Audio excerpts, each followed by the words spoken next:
I've been in all kinds of locker rooms. I've been in the most hyped up locker rooms ever, like double OT win, walk off, field goal, and I've been in kind of heartbreaking losses like of a locker room, right, where a team maybe lost by 30, they got shut out. So it's always very fascinating to try to capture that and bring that into whatever I'm writing. Welcome to The Reporter. Today, I'm talking to a national journalist for NFL on Fox. His name is Ben Arthur. Ben is the guy who got me into podcasting, and while we do discuss his career and sports journalism at large, I also wanted to take the chance to dig into his journey. Finding his career has been difficult. It's taken him all over the map. Started in Seattle, started studying in Portland, and then Denver, Missouri, Texas, and Nashville all get thrown into the mix. Then we dug into his podcast, Bridge to Self, and discussed the power of media. His show is focused on the experience of second-generation Black Americans, but where the pod really hit home for me was the focus on immigrants and immigration, as well as developing a global mindset in which to see the world.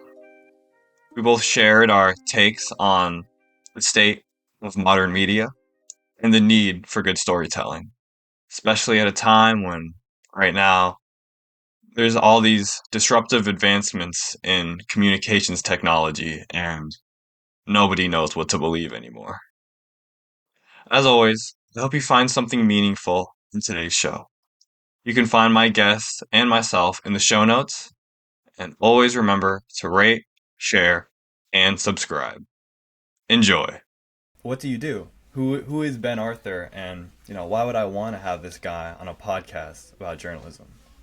Yeah, well, first of all, Vincent, thanks for having me on. So, Ben Arthur is the name, and I am an NFL on Fox reporter based in Nashville, Tennessee. So I do a lot of work around the Titans, but I cover national storylines as well. So I travel quite a bit. And then I also host a podcast called Bridge to Self, which focuses on helping the children of Black immigrants find community through personal stories that explore identity, success, and purpose. I am Ghanaian American. Both my parents came to the U.S. from Ghana, which is in West Africa. So that is a big part of who I am, how I've kind of been shaped and molded, and I carry that with me. And so yeah, that's kind of me in a nutshell. Yeah, and dude, I love your podcast, and we're definitely going to get into it later. But as a second generation immigrant myself, born to a Filipino mother, American father, that's something that's hit surprisingly close to home for me when I started listening to your podcast. Because when I first started, I was thinking of like the Black immigrant experience, but then once I heard the first episode, it's like, oh, like we're all part of a greater thing together, just as like the immigrant community is a whole community within itself. But going back to football, I want to know, so you're based in Nashville, you cover a lot of the Titans. I want to know what Sundays look like. It's to my understanding that you guys have a media entrance and your own media box. So I was kind of wondering what happens what happens from the time you park to the end of the game. Yeah, it kind of depends on the week. I couldn't say that it looks the same way every time. Like some game days, Sundays, I'm not even at a game. Some days I'll just kind of be on my couch monitoring all the action on Red Zone, see kind of what I need to kind of keep a tab on right off of or whatever. But when I do go to a game, if I'm at a Titans game or at a game in another market, you go in through the media entrance. The press box is where I watch the game, take in the game. There are, sideline reporters, there are, broadcasters, radio people. So everyone has kind of their own roles, but with kind of what I do as a digital reporter for NFL on Fox, I'm based in the press box. So that's where I'm taking in the game. And yeah, I mean, it's really just kind of keeping a close tab on everything going on, thinking like what the big storyline out of the game is going to be.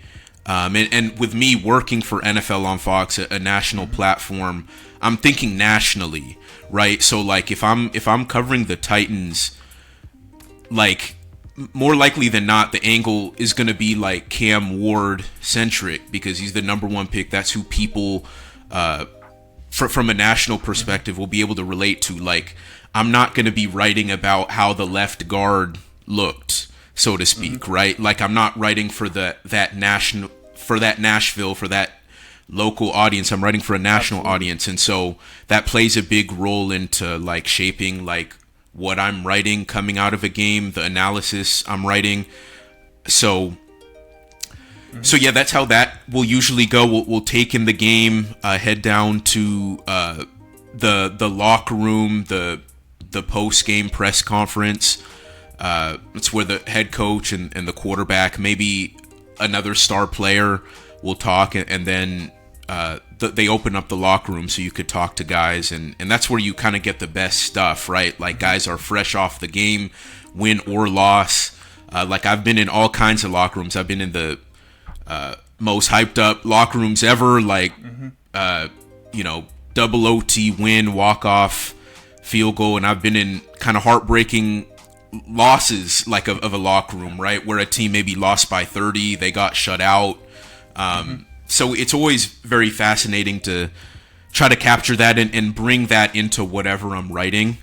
So I think that's a big part of it. And so yeah, all that will kind of shape the analysis I'm doing and what I do with my colleagues. Like, we have this what we learned file at NFL on Fox where so we're basically covering all the games. We're doing like 250 words on kind of each game, the games we were assigned in terms of, okay, this is the big national takeaway coming out of the game, like from each team's perspective. So kind of that's how that will go. And yeah, but usually Sundays are that's a full working day, like from morning, and you get to the stadium a couple hours beforehand, and then you're staying after, right? You're not leaving as like the fans as soon as the game is over. You're working. You have to work the locker room, the press conference, and then once you get back to the press box, you have to start to write or record or do whatever you have to do in your role. So it's a full day affair, but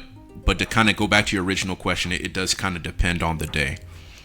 Right. And something I'm kind of wondering about the locker room, or I guess the atmosphere of a football game. It's like oftentimes it's hard not to be affected by the energy of the game. I want to say specifically the team you're covering, because it's like, it's not necessarily you're rooting for the team, but that's the team you're covering. So it's like you feel incentivized for them to win. So I guess what I'm wondering is, does the energy from the locker room or from the game, win or lose, does that shape like your mood, or does that shape like how you frame a story?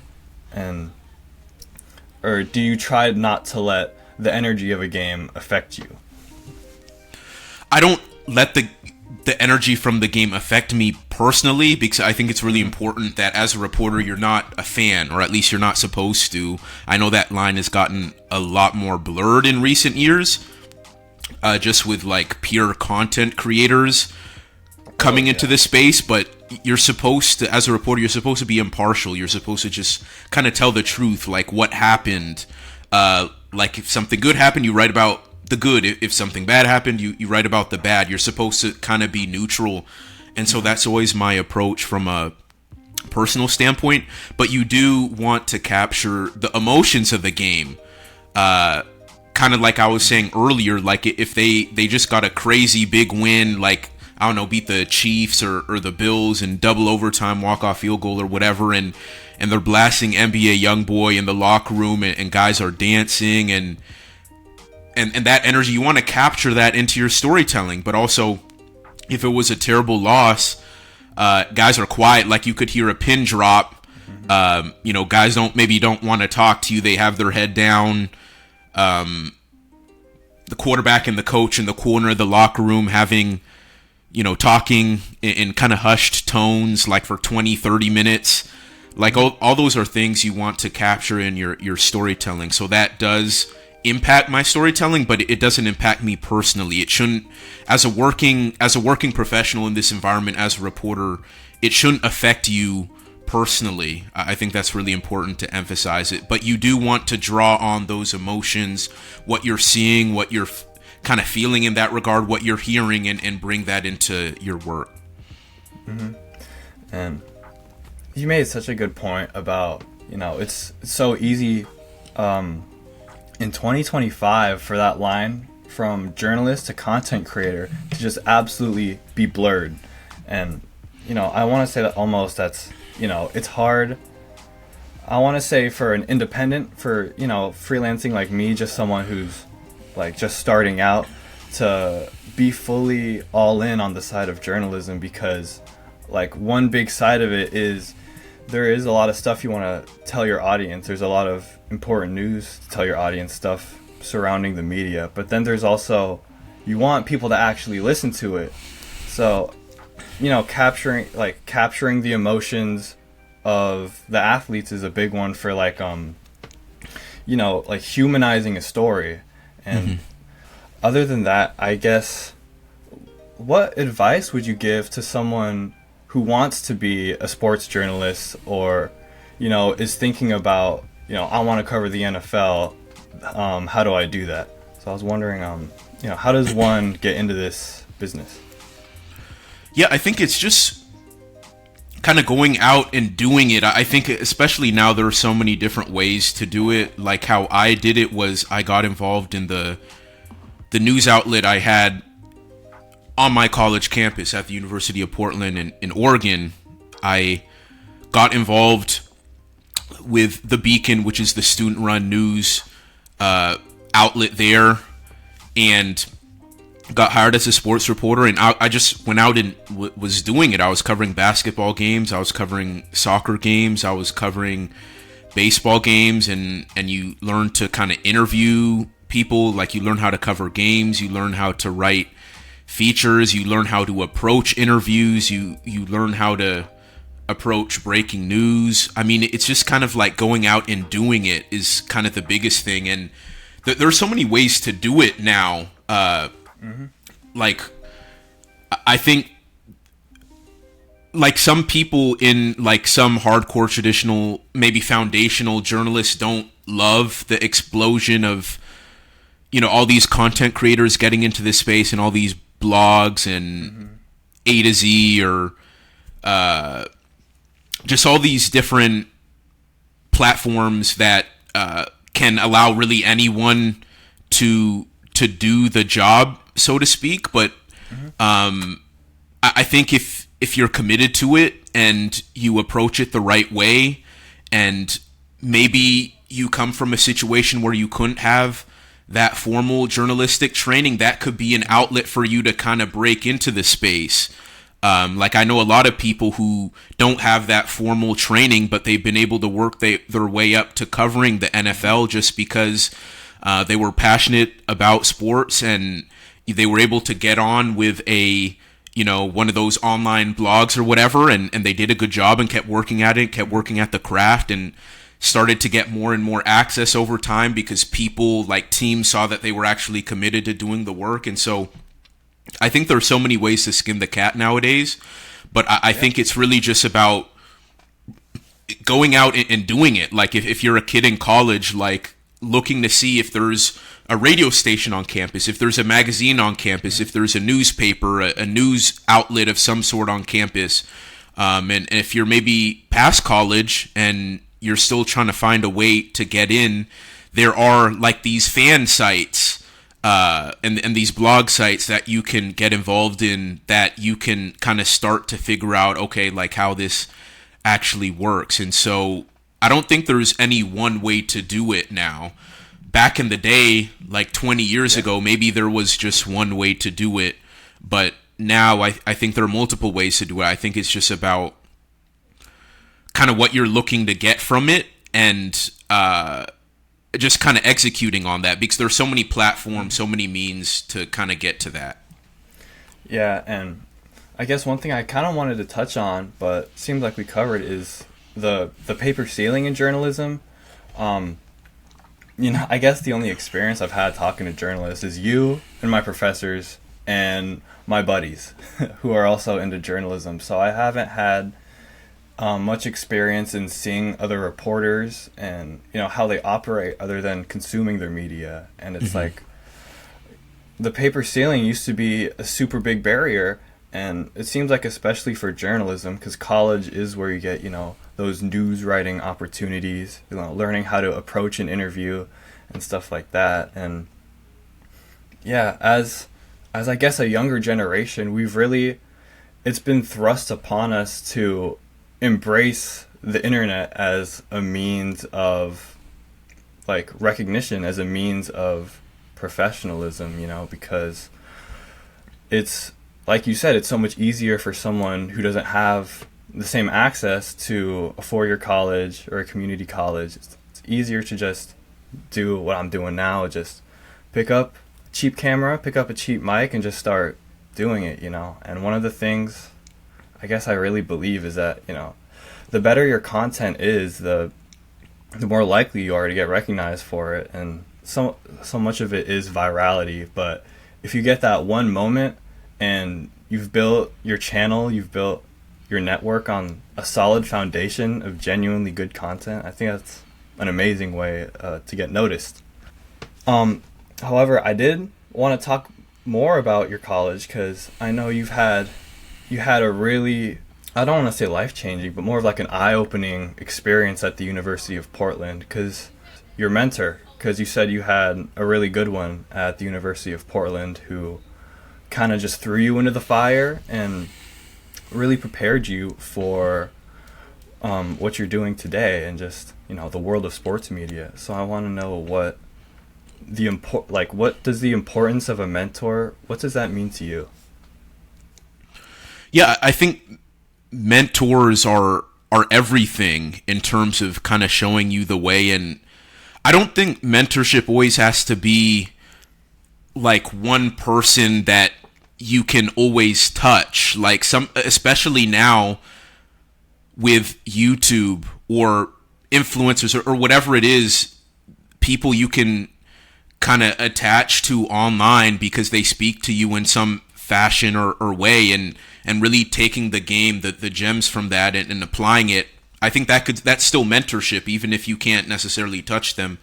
But at the Beacon, at the University of Portland, I had a great mentor in Nancy Kopic, who was our advisor. She worked in TV for like 25 years in Portland as like a TV reporter, and having her was invaluable, especially because at our school at Portland, we didn't have a formal journalism school. So we weren't like, like some of the prominent universities with journalism schools are like Syracuse, Missouri, Northwestern, schools like that. We didn't have robust programs, infrastructure, resources like they did.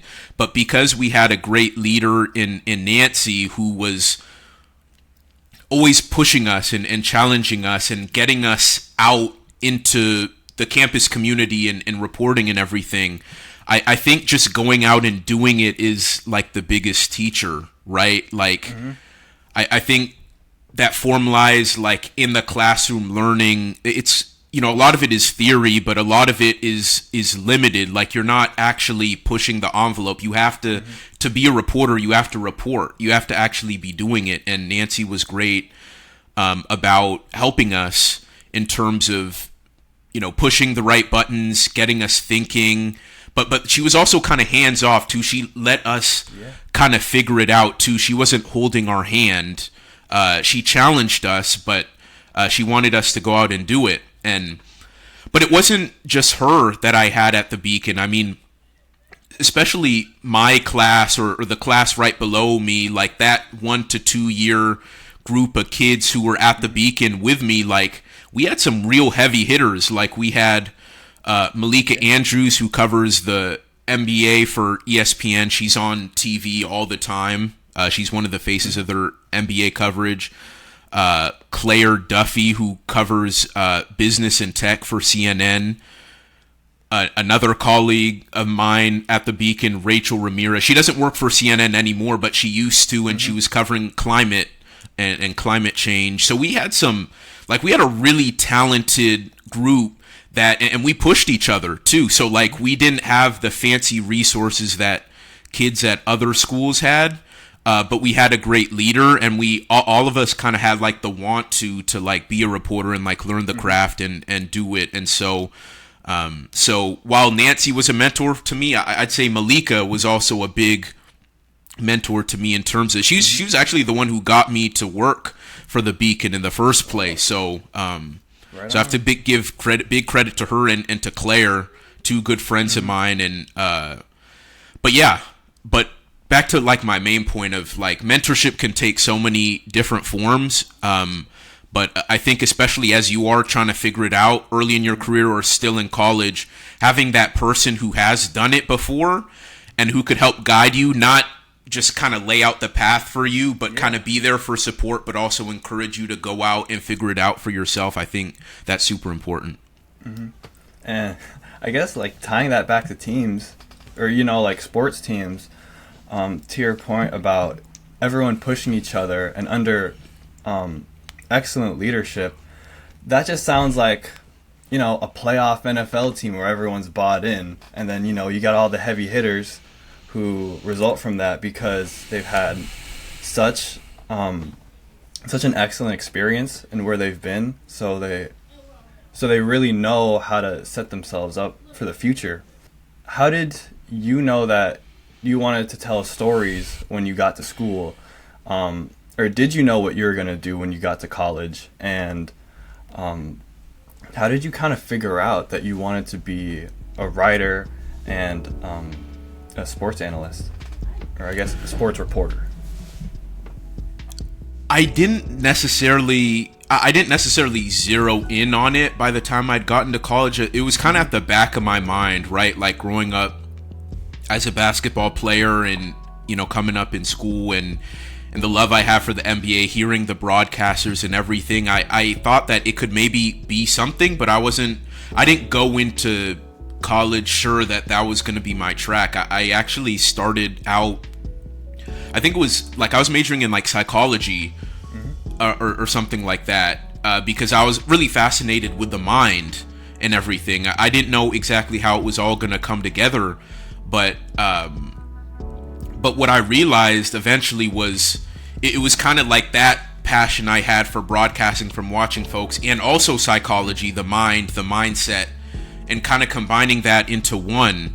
I think that's why with what I do, like I'm not necessarily as in love with the X's and O's, but I really love kind of the why of what's happening, of what makes guys tick and everything. And so I think that's how I was able to draw on the interests I did have in psychology with the kind of the back of my mind thoughts I had about journalism, broadcasting, whatever it was, and kind of combine it into one. So yeah, I didn't necessarily go into college having that exactly figured out, but it kind of came over time, and I got to do some like color commentary actually in college. Like there was a broadcaster for Lewis and Clark College in Portland, and I had reached out to him because he was like a play-by-play guy.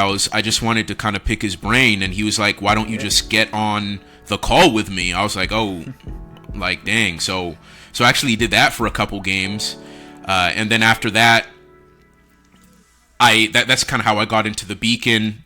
My conversations with my friend Malika, as I mentioned, and she was like, "I think you'd be really good at this," because we'd have all these conversations about the NBA and the NFL or whatever it was, and she was already on staff at the Beacon, and I was like, "Why not? Be another way to kind of keep leaning in." And so yeah, I had kind of gone into that gotten into journalism with more of a love for broadcasting, but through the Beacon, which was more writing focused, I figured out that I really loved writing. And so I think now I consider myself as a digital guy. Like, I like being in front of the camera, but I also love to write, and it's because of the Beacon, which kind of helped me to lean in to the writing part of it, because we didn't have formal broadcasting training at Portland.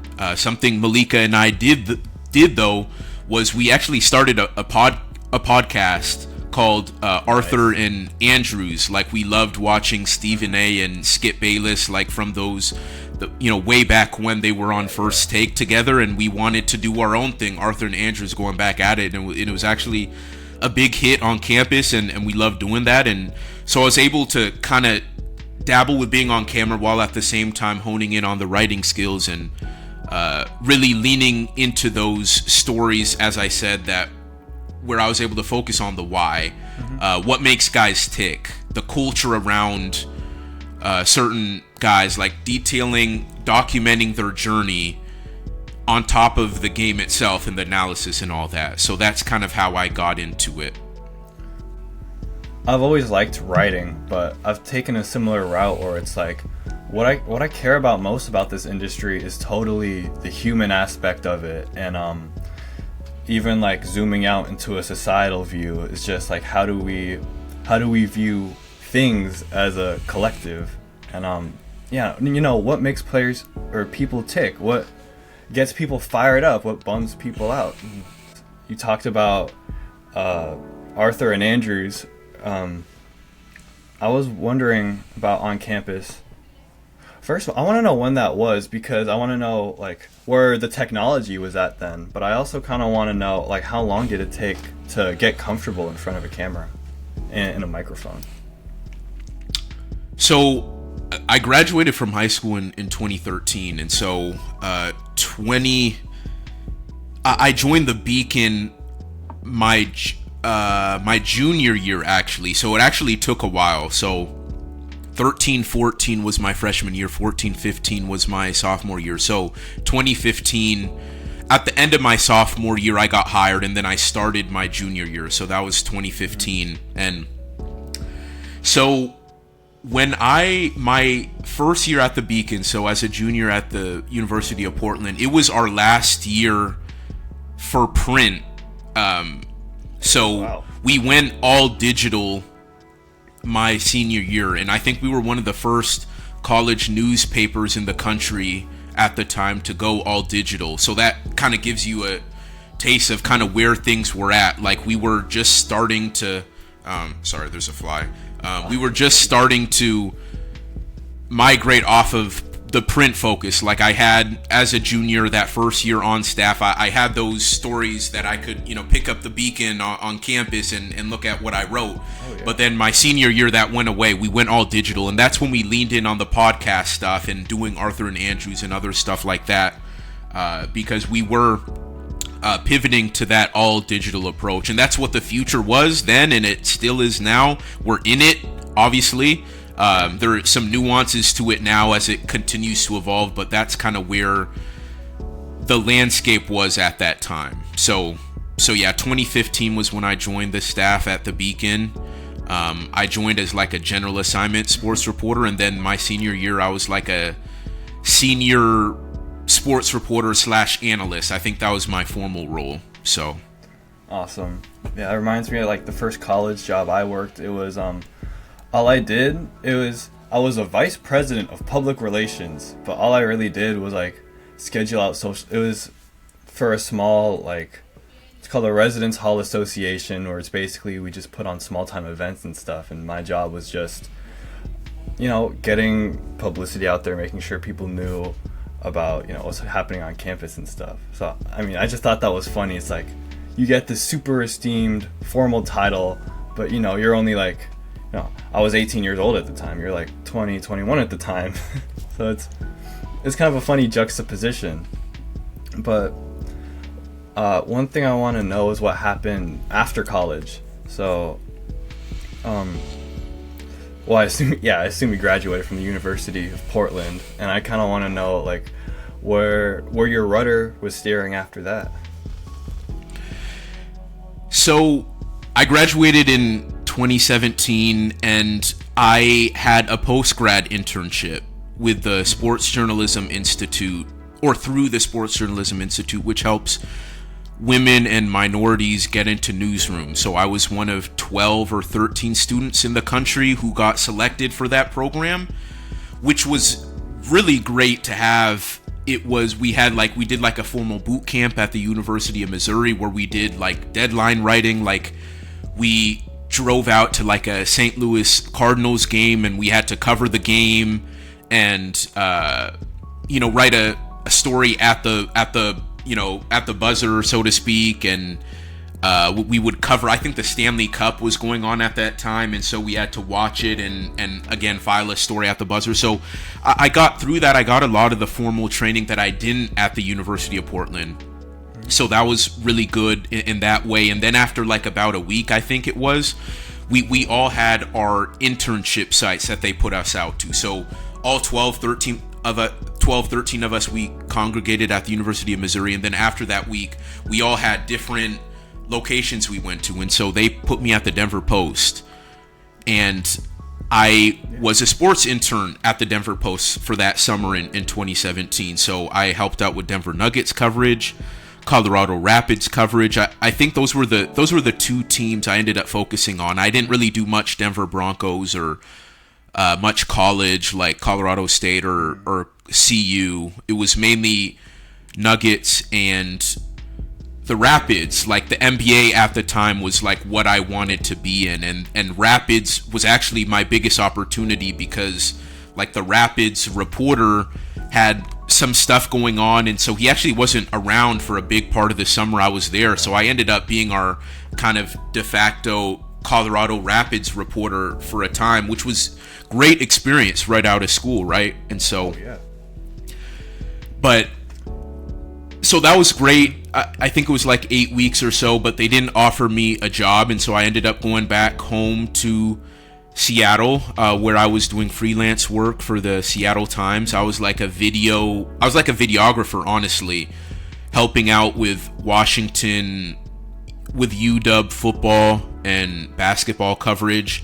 I was like a video reporter, so I worked in conjunction with the Washington Huskies reporter at the time. Like they wanted him doing stand-ups, and so I would record the stand-up, but then I'd also package it like in a broadcast type of format. And then there were also a couple of times where I actually stepped in front of the camera myself. I think it was for Washington basketball games, and again, I would kind of package it like you would see a TV reporter do. So again, kind of being in the digital space, it was good for me to have that experience. But as much fun and as grateful as I was for that opportunity, it was frustrating at that time because I was trying so hard to find a job and I couldn't. It was really, really tough, and I was kind of feeling myself coming out of school. I thought I did great work at the Beacon. I was at the Denver Post, like I said. I got selected into the Sports Journalism Institute, and then the year before that, so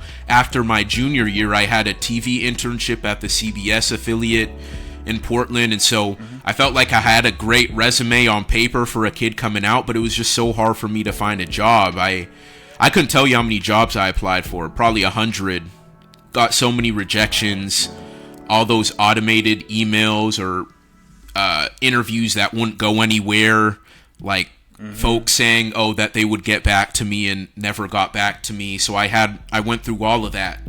But so it wasn't until around Christmas in December of 2017 where I finally got a job offer.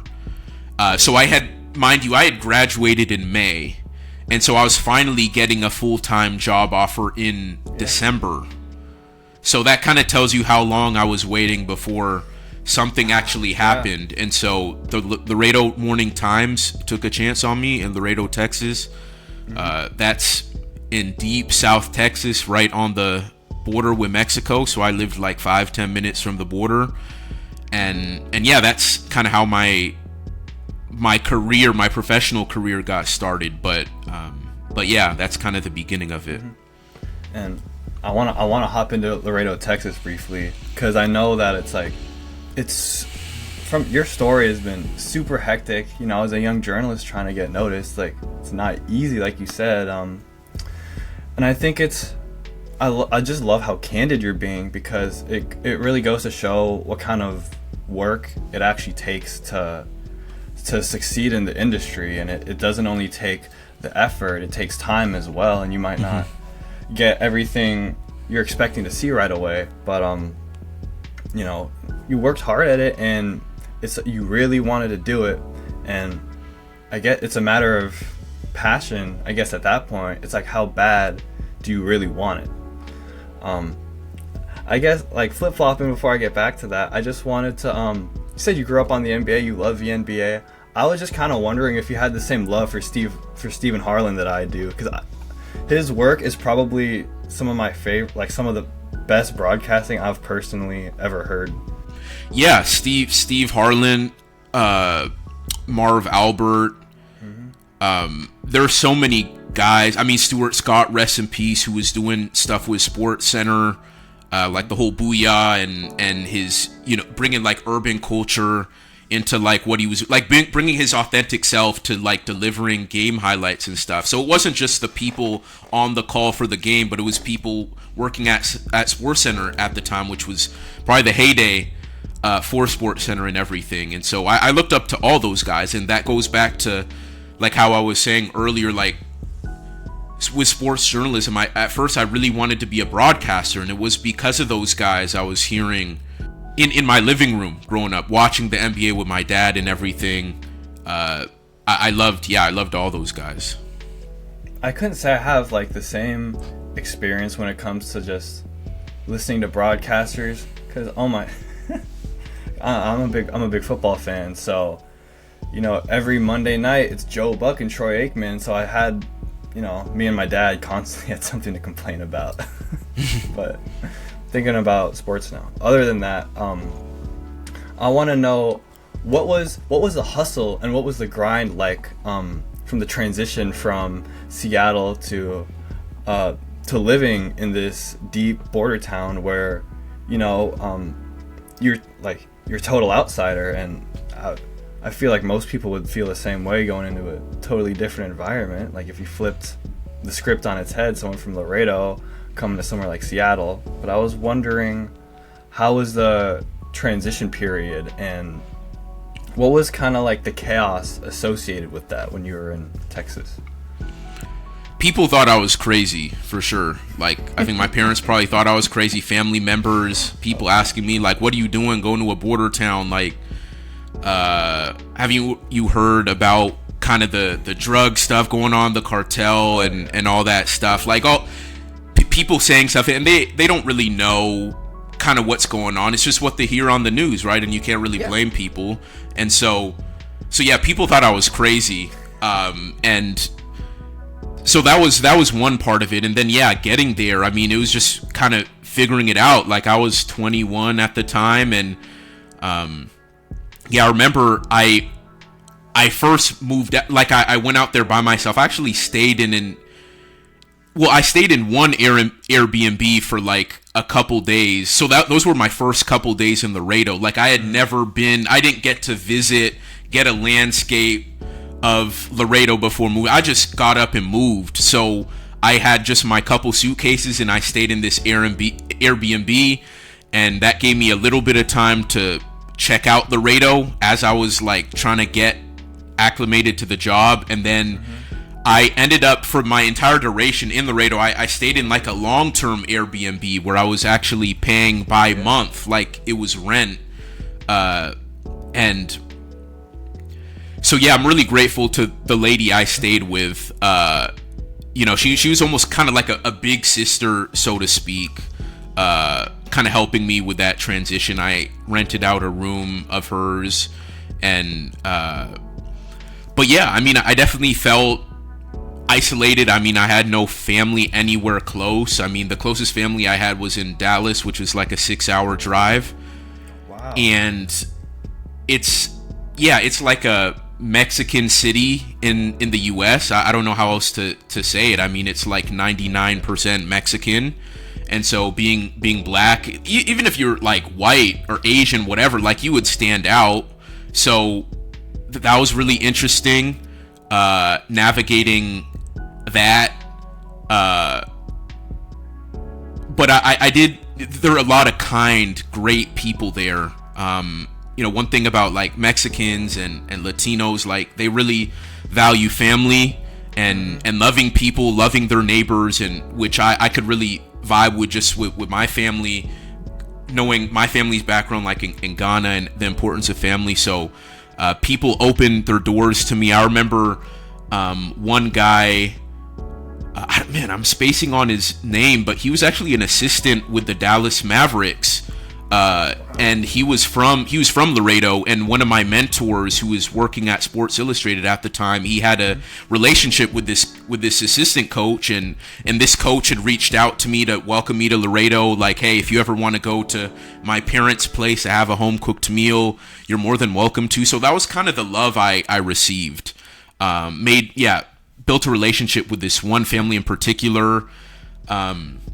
So yeah, I definitely felt the love for sure. So even though I did feel isolated, didn't have family or friends, a whole new environment, I did feel the love, and obviously great Mexican food down there, as you can imagine, like unbeatable. But I think being there, you really figure out if you want to do it. Like you figure out like how bad you actually want it, because there are a lot of people who go into small markets like that and it just crushes them. Their work maybe isn't getting seen. They don't know anyone where they're at, and they're not making anything. Like, I'll be transparent, like how much I was making, maybe I want to say $26,000 a year before. This was gross, so this is before like 401k tax, like before all that was getting taken out. So I wasn't making anything. So you really figure out like how much you love it, and I did. Like, I just got into my bag. Like I was actually only there for like 6 months or so. Things developed for me really quickly after that, but I don't think I had an ounce of alcohol when I lived there. I never went out once. It was really all about work. Like, I would talk to family, friends on FaceTime or whatever, catch up with people, but other than that, I was just working and eating. Working, eating, sleeping, and working out. Those were the only things I was doing. And I think, yeah. And then in terms of just getting the experience, like, I covered every single sport you can imagine. Basketball, football, golf, wrestling. There was this women's football league I covered. I covered boxing. Boxing was huge. I mean, Mexicans, like the Latino community, they're huge into boxing. So I covered boxing, which brings me to a side point. I actually got to freelance for ESPN while I was living out there, because I had a relationship to an editor at ESPN, and they had a fight going on with like a Filipino phenom in Corpus Christi, Texas, which was just a couple hours from me. And they knew I was in South Texas. They were like, hey, can you drive out there? And I was like, sure. Like, I got the approval from my bosses at the Laredo Morning Times, and that was a really cool experience for me to get a byline in the ESPN when I was 21 or 22. So that was super cool. But yeah, like I was saying, like, you really learn how much you love it, like how much you love the grind, like how much you actually want it, because socially I didn't have a life. I really didn't, but I really just honed in on my reporting skills and putting myself out there and covering the full gamut of sports, like figuring out what I really liked, what I didn't like. And so I will cherish that experience for the rest of my life for sure, even though it did end up being pretty short. But I am super grateful for that, and I would not be where I am today without Laredo, Texas. One thing I've been trying to tell myself is that, don't do things because it's easy. Do them because they're hard. Because, then you see what you're made of, and then what you really want to do with your life. And yeah, you had some bomb ass food in Laredo, Texas. I was gonna speak to that too, because I was like, if there's gonna be one thing that's good, if there's gonna be one good thing that's gonna come out of Laredo, it's gonna be the food. But yeah, you talked about like how that sort of community just welcomed you, and I think that's a pretty common experience among at least all the cultures that I'm familiar with, where it's a lot more familial. Mm-hmm. There's more there's more respect given both ways. And I'm kind of bouncing around right now, but there's also what you talked about is you're totally dedicated to that grind, which is something, I respect. I want to say that I'm kind of doing the same thing right now. I'm doing the whole process myself of trying to get out there, trying to write articles I think people care about the future of public media and stuff like that.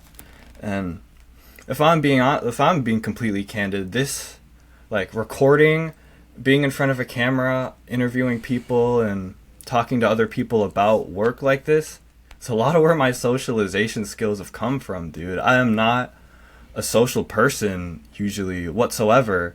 It's like I have my small group, but other than that, it's like if you're not working on what I'm working on, then we're probably not going to talk that much.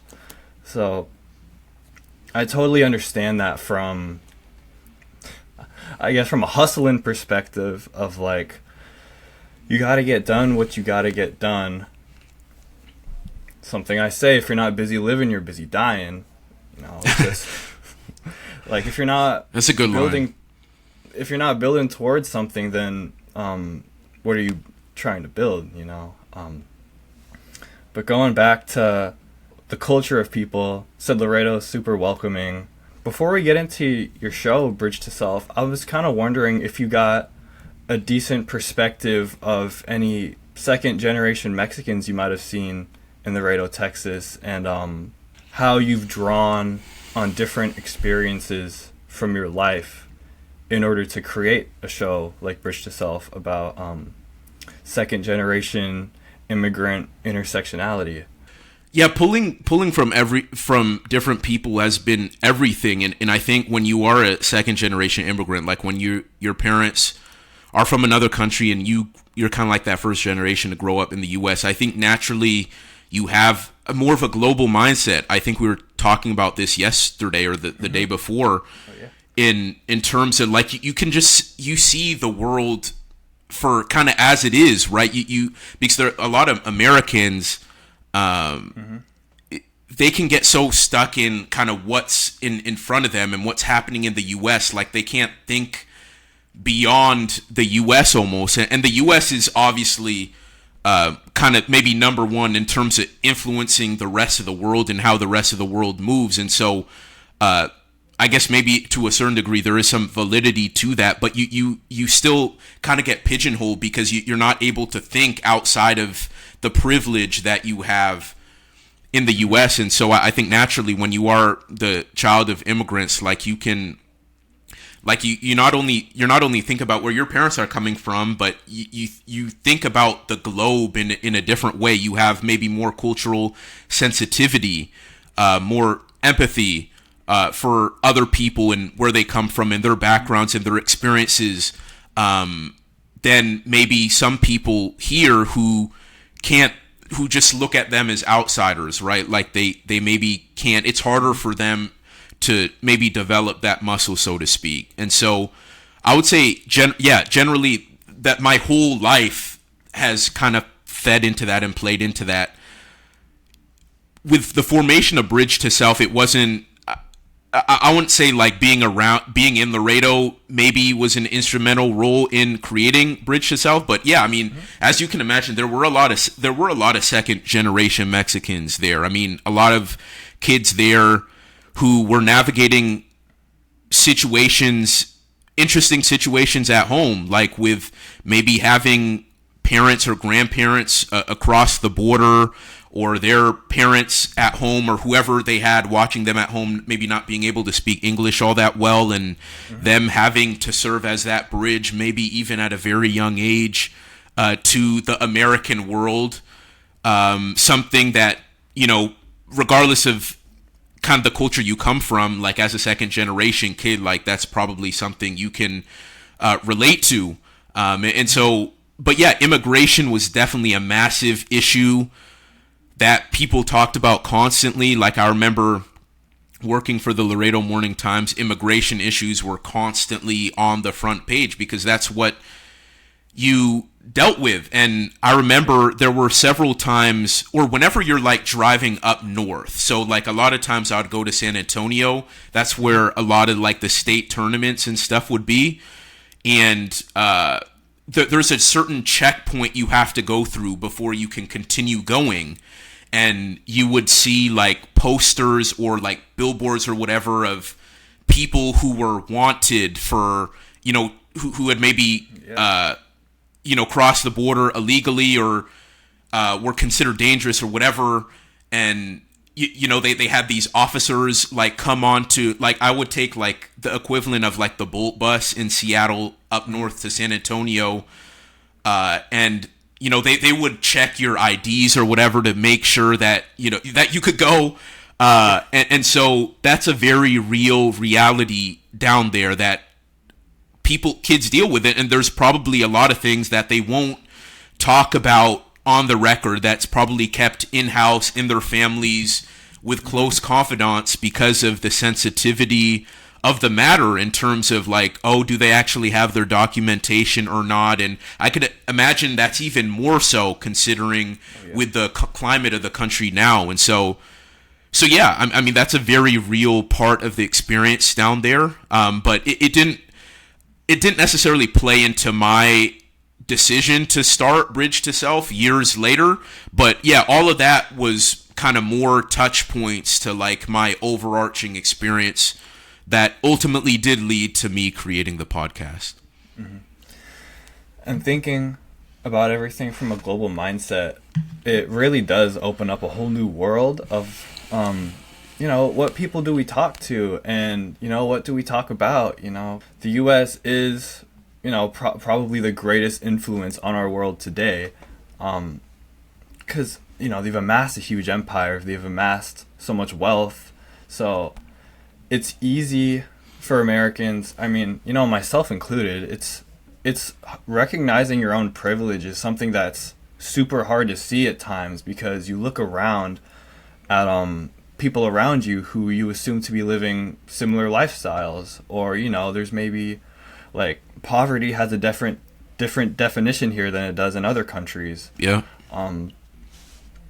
instance, like a lot of families where my mom's from, the Philippines, are subsistence farmers, or they work under a feudal system where they don't own their land, they just work on the land and they have to pay to live on the land, sort of thing. So there's such variation in the human experience, and that's something I like about your show. It's something I like about what we're doing now, is because we can present this issue as reporters in a holistic lens where it's like, yeah, we come from this background, but we also understand Americans and we understand exactly the culture of the people around us. So Bridge to Self, we're bridging that gap between I don't want to say the educated and the uneducated, but it's like, I guess, the cultured and uncultured to a point. What I would assume is a decent education, it entails some sort of cultural sensitivity or cultural recognition. Even if you're a fully Caucasian male, you could still probably draw on an immigration experience that your great-grandparents had, great-great-grandparents had, either coming to the U.S. or, settling in the U.S. Even thinking about like 30 years ago, I couldn't just text someone on a cell phone. Like when we spoke about traditional media, I kind of understand why some older journalistic hawks would be like against the embracement of the internet as an institution, because it's just something it's not something they're familiar with. It's not something they've learned to understand the same way our generation has. With Bridge to Self, it's about navigating the world as a second generation Black immigrant. And a podcast is something, as it takes a lot of work even to set up. So one thing I wanted to try to understand is, how did your pre-production process go? How long did it take to form, and how long what were the steps in place in order to jumpstart that show and get it off the ground? It was a multi-step process. It wasn't something I had figured out. It's not something I have completely figured out right now, but I actually had 3 other podcasts before actually doing this. In college, I actually had a podcast called Ben on Hoops, where I interviewed like D1 athletes, pro athletes, coaches I knew to like get them to like talk about their story in the game and kind of their mindset and what shaped them and everything. So that was my very first dabble into podcasting. And then I had a podcast a couple years ago called Raw Facts, where I basically talked to the people in my orbit covering the NFL, agents, NFL players, other journalists, other NFL reporters, to kind of along the same lines in terms of like talking about their story, how they got into where they are, what shaped them, their mindset and everything. But I kind of felt sort of unfulfilled doing that. I felt like it was just an extension of my job, and that wasn't really what I was looking for. I was looking for maybe something that spoke more to my authentic experience, and that's when I landed on Pinnacle Code, which was what Bridge to Self was previously, but Pinnacle Code was focusing more broadly on black people in general, and it was like showing black high achievers outside the realms of sports and entertainment, because so much of it in the media we consume, we only see black people succeeding in those domains. Like, it's so rare in the media domain, at least, or at least you don't see like black engineers get amplified, black lawyers get amplified, black scientists get amplified. Like, why are we always getting pigeonholed into like, you got to be like LeBron or you got to be like Usher? Like, why is that the only thing we're seeing ourselves succeed in the media? And so I wanted to, so with Pinnacle Code, that was kind of the focus, even though me as someone who works in sports, I did see that as a problem, and just thinking back on my own experiences growing up, and I wanted to be able to spotlight achievers in the black community who were doing so much more, transcending those two facets. And it got to a point to where I felt like that was just a bit too broad. I needed something that spoke more specifically, like that did speak to my experiences growing up, but I needed something that was more niche, that I felt a lot of personal power in, that kind of represented my experience a bit more in a pointed way. And that's how I got to Bridge to Self, what I've been doing for, I don't even know how long. It's been a while now, but yeah, just thinking like about my own experiences growing up, like kind of navigating two different worlds, the kind of the identity crisis I felt at times, not really feeling like I fit in, kind of misunderstood, and I was also kind of a quiet kid, so that played into maybe some of those issues, being able to articulate that.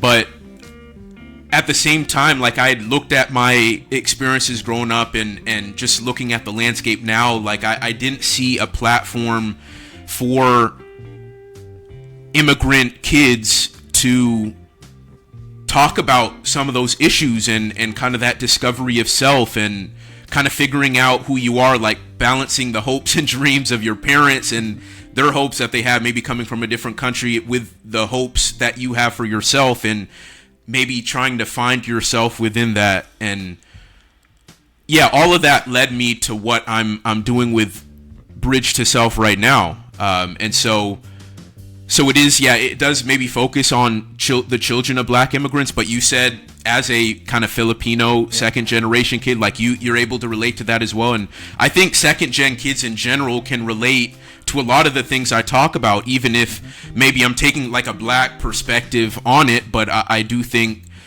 that there are messages and topics that kind of transcend maybe my specific target audience, and I think that's intentional, right? Like there is a target audience I do have, and I do think I make that very clear. But the messages, the stories of inspiration or of discovery of self and all that, all of those things, these stories that are coming out of this process are things that people from across cultures are able to relate to, and that gives me a lot of joy, and I love doing it. I don't plan on stopping anytime soon. Like I see this very much as my lifelong work, and sure, maybe it'll evolve over time, and I'm going to continue to hone and get better at it. I still feel like I have such a long way to go, but I love doing it, and that's kind of the history behind it.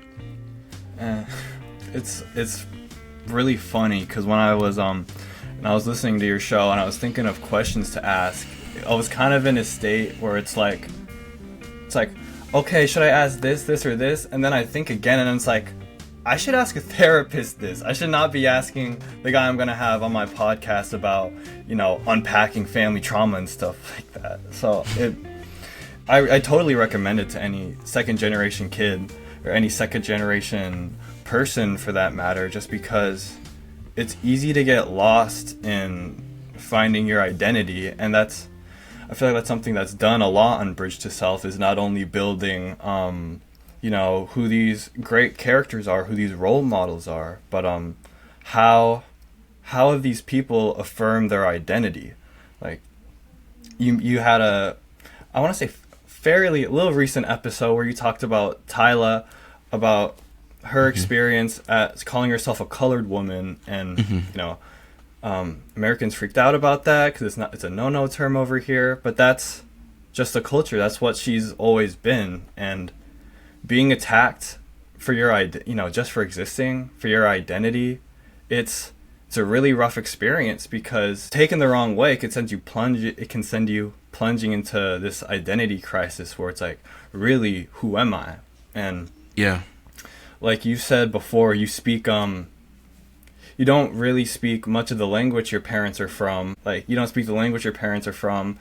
I don't either, and it's a very common second generation experience, but it's crazy how isolating yet collaborative that feeling is, because it's something a lot of second gen kids go through, but we see it more as like our own faults or like our own experience compared to like a wider trend, or something that greater, that's something that's going on in the world, because immigration experience is huge, especially in America. I work at Amazon.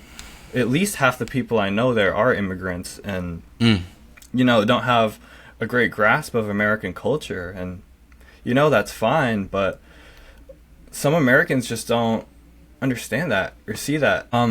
I guess before we wrap up, I want to know if you have any like resonating thoughts or just anything that's been striking your mind so far as we've talked. Nothing in particular. I think just like with Bridge to Self, I think the biggest thing I've taken so far is just the need to build that community of people who maybe can resonate with that experience, and having a space to where they can talk openly about those experiences. I think that's the biggest thing I've taken from it, and the guests I've had where I've actually pointedly, like, I've asked them, like, what do you think needs to exist, whether it's a product, a service, whatever, that would serve people who can resonate with what we're talking about. And it's really just what we're doing in that moment, which is just talking about it and having a community around it. And so I think I really want to lean into that, like hammer that into Bridge to Self with it, so that it can be a platform to where people feel a sense of community and where they can relate to the different personal stories, like the authentic personal stories that I think people can resonate with. And I think especially now, like, this is something I've talked about with some people, but just with the way technology is going and with AI and maybe misinformation, things maybe not feeling as genuine or real. Yeah. This is what I'm doing with what I'm trying to do with Bridge to Self is kind of almost counteracting that in terms of like going back to the realness, going back to the unique personal stories that, yeah, maybe my experience is a little bit different than yours, but like what you said there, I can relate to that fully, or I can totally get what you're saying because I had this experience that happened to me, and really bringing community through that, I think, is one of the biggest takeaways I've had doing Bridge to Self to this point, and just figuring out, okay, like how best can I cultivate that community, and with that insight, like helping it to continue to grow and evolve. So I would say that. Mm-hmm. And, you know, about the show, it's like, I totally see your point about, you know, it's the exact opposite of what artificial intelligence is doing, because it's as real as it gets.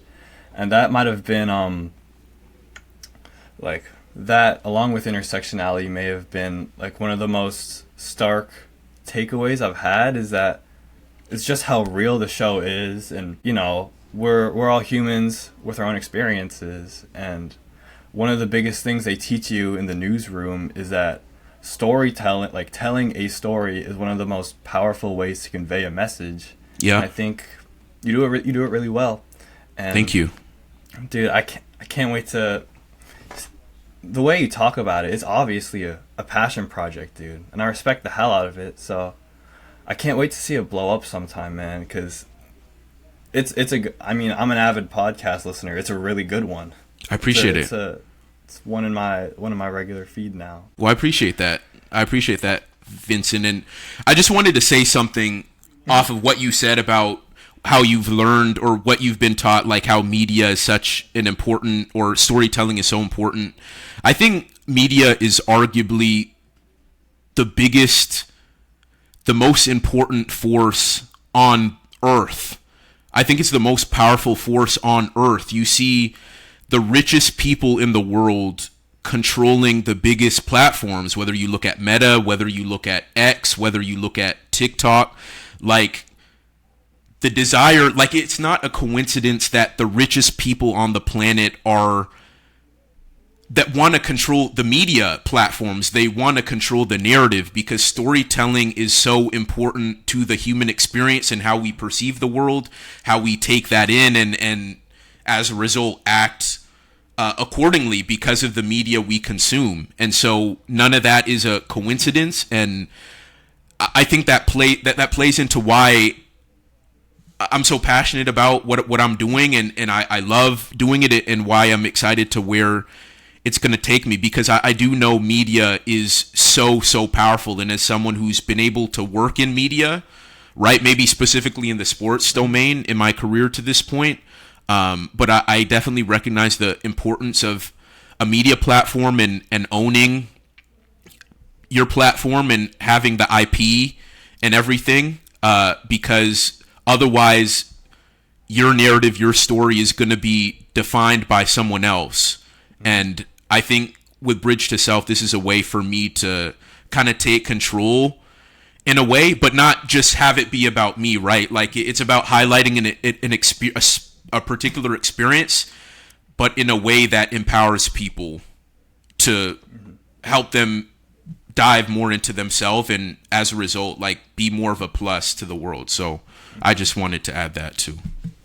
And that's amazing. It's an amazing point, because social media is always something that's like briefly touched on, or it's like, oh, it's important, you know, if you go viral or whatever.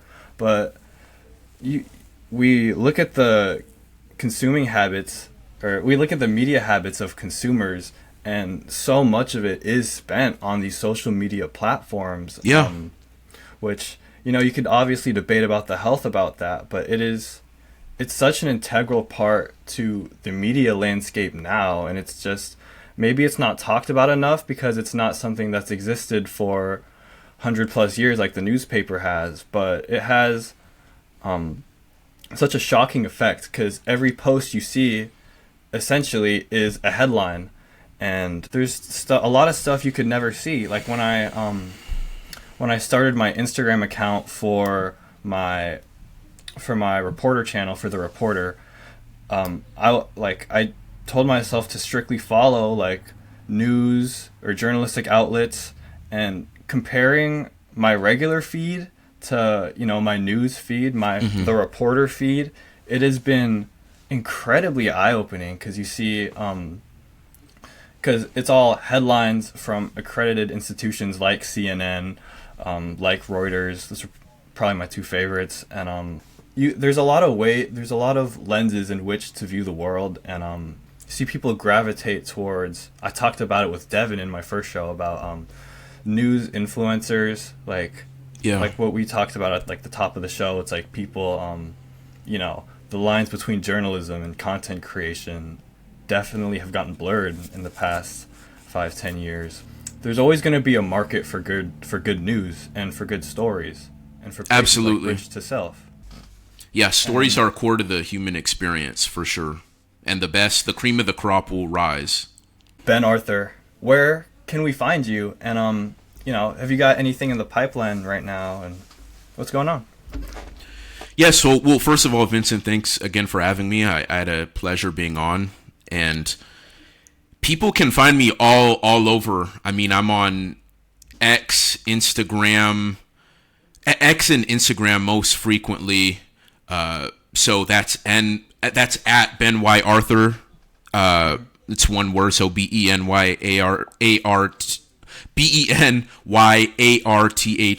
is where you can find me. On X, I focus largely on just covering the NFL, but on my Instagram feed is where I have my work stuff through NFL on Fox, but also my Bridge to Self content. Like Instagram is actually my favorite platform, so I lean heavy into that. I'm on LinkedIn as well, but I would say maybe Instagram, is where to best connect with me, at Ben Y Arthur, and then Bridge to Self. I have the YouTube channel for that. So it's Bridge and then the number 2, not TO, but the number 2 and then Self. YouTube is where that's at, and also Spotify and Apple Podcasts. So you be sure to subscribe, rate, follow, kind of let me know how I'm doing. And I appreciate that in advance. And yeah, I also have a Bridge to Self page on Instagram. So it's at Bridge to Self. And yeah, I would say those are the main places to find me. Ben Arthur, thank you so much for coming on. Thank you, Vincent. Appreciate you. If you made it to the end, if you made it this far, then holy shit, thank you. Videos like this really mean the world, because Lord knows it's not easy trying to talk in front of a microphone for an hour and also have people listen. Please check out my Instagram, Ricey Writer. That's where I post all of my updates, all of my short form content, and you can find all the relevant links to today's episode in the description below. Thank you guys so much for watching, and I'll see you in the next one.